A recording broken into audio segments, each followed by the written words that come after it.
I would like to know your views on the corruption allegations that have led to Lucas Volonté indictment. Well, at the moment, it's clear that the indictment itself hasn't been published. What we do know are things in the public domain, what he said himself on television. It's not in question that he received a very large sum of money, running into the millions, from an Azeri MP, currently a PACE member, on the eve of a very important vote on political prisoners. Now, whatever he may be saying currently in his defense, some of which may or may not be true, and it's certainly the case that courts and judges will pronounce on this in due course. There's a lot here for concern for the Council of Europe. On any reckoning, this is a serious breach of the Code of Conduct for parliamentarians here. This was a non-declared interest and is an issue that really needs to be investigated thoroughly, including by the Parliamentary Assembly of the Council of Europe itself. And what are the actions that should be taken by the Council of Europe should the charges be proven true?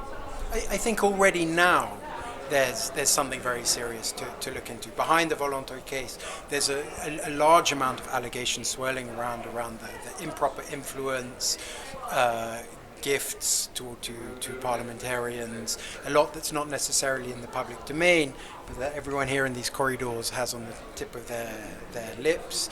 So there's a lot to be looking at. The Parliamentary Assembly needs to carry out a thorough and independent investigation into the potential abuse of process by the Azeri authorities towards parliamentarians here. This needs to be independent, it needs to be thorough, and it needs to be pretty quick. Ultimately, the integrity of the Parliamentary Assembly, by extension, ultimately the Council of Europe, is in question and needs to be resolved quickly before this story snowballs and the Council of Europe is caught on the wrong foot, looking as if it is ignoring really important concerns. So these corruption claims are undermining the pan-European institutions.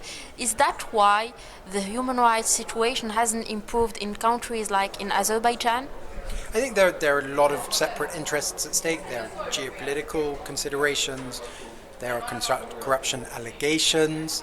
There are also those who disagree with the kind of points of view that Amnesty International puts out, but do so out of conviction. It's not the case that everyone who votes against a resolution at the Parliamentary Assembly is doing it because they've been bribed or corrupted in some way. There are always, in any political environment, any political question, different points of view.